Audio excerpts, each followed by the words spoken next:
Democratic Party leaders have decided that the way to win votes this November is to shout loudly that Republicans wage war on women. Politico reports that this election season, Democrats will make the war on women bigger, broader, and more central to White House and Democratic messaging. This is a proven, persuasive argument. Others in the liberal media are on board. Here's Stephen Colbert playing the role of an anti-woman conservative. Ava Braun, Fergie, that serial killer Charlize Theron played in Monster, Mrs. Butterworth, all women, all equally special. The Democrats are proud that they have ended sex discrimination in health insurance. No woman can ever be charged more just because she's a woman. That sounds fair, and I would think it would sound good to my two guests, since you're both women. And in fact, this is an all-woman show, except for me. Ending insurance price discrimination does sound good to former president of the Women's Media Center, Jammu Green. But conservative Heather Higgins says this war on women is full of lies. What do you mean, lies? There is no war on women, well, except maybe if you want to call Obamacare a war on women. They're losing their doctors, they're losing their access, their choices are being constrained. Reproductive rights. How do the Republicans attack women?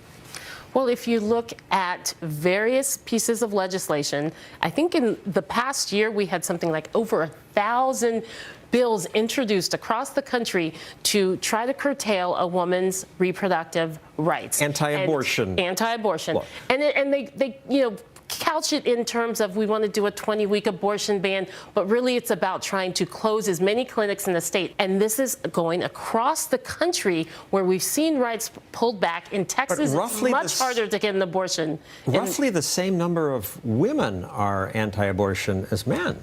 Why should we allow the government into the conversation, into the decision we make with our doctor?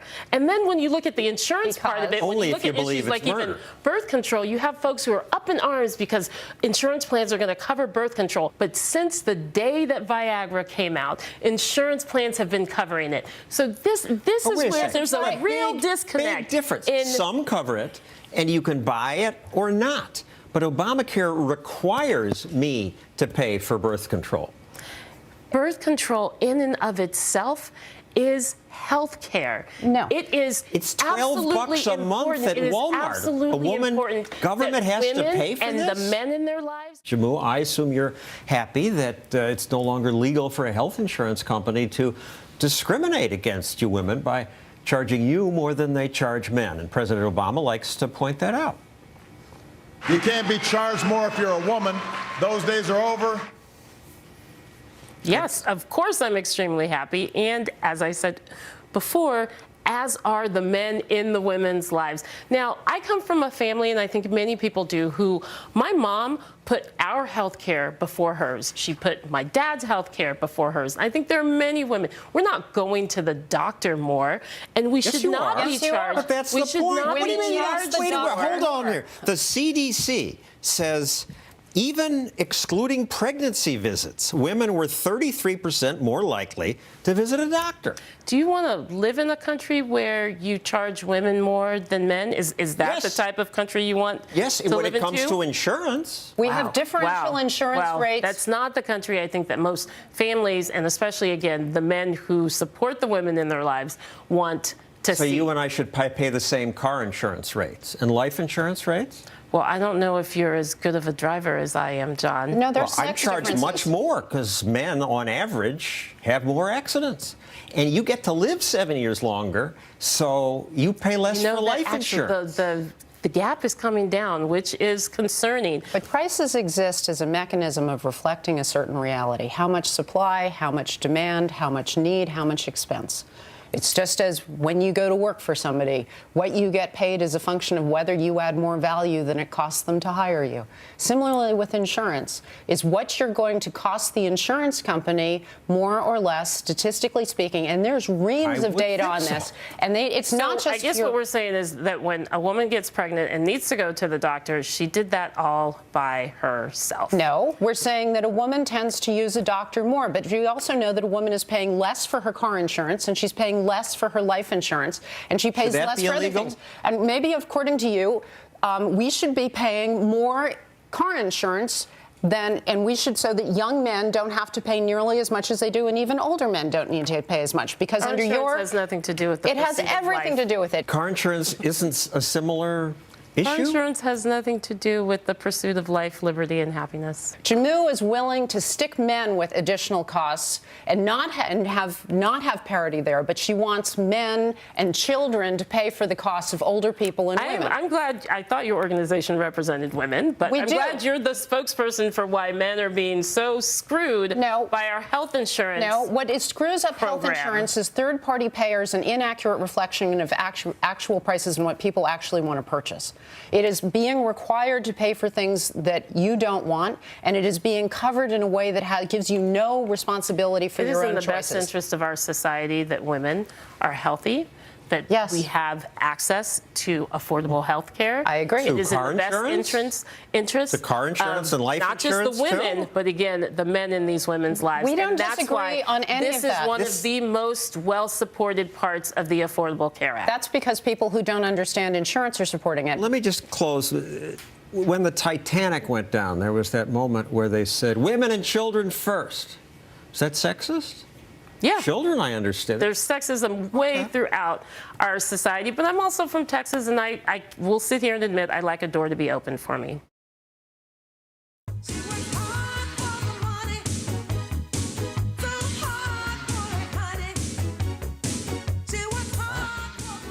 She works hard for her money, so you better treat her right. Seems fair.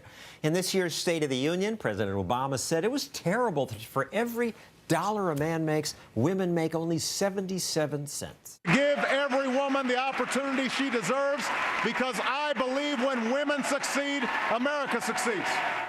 Applause from both parties. There's John Boehner applauding, though he doesn't stand up like Joe Biden. Everyone seems to agree it's a crime that women earn less than men, and government must do something. Amy Holmes is a student of economics. You must agree that government needs to fix this wage gap.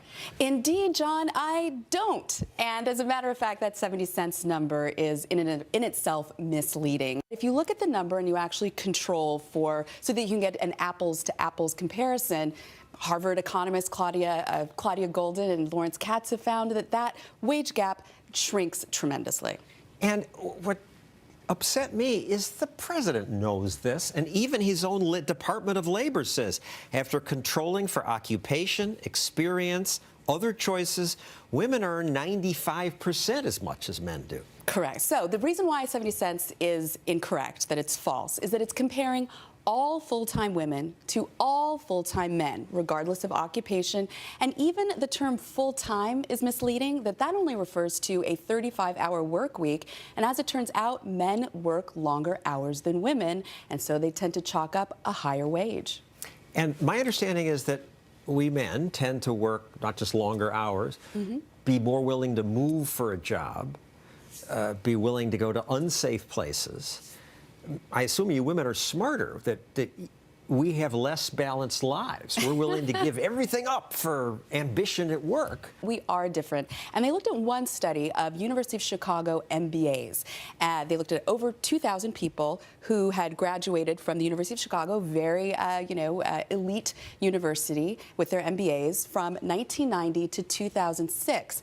And what they found was in the beginning of these graduates' careers, their wages were very close. There was only a minimal difference.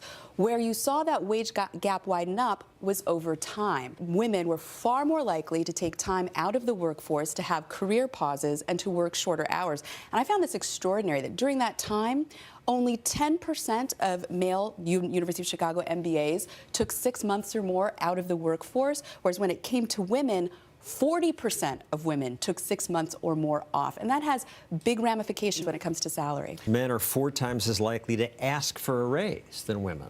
They are. Men are 8 times more likely to negotiate their salary than women. If you negotiate your salary, you can raise your salary by 7%. So imagine that 8 times more men willing to raise their salaries by 7%, just walking in the door. Not something government can fix. No, certainly not. And at the top, in 147 of 150 of the biggest U.S. cities, full-time salaries of young women are 8% higher than men.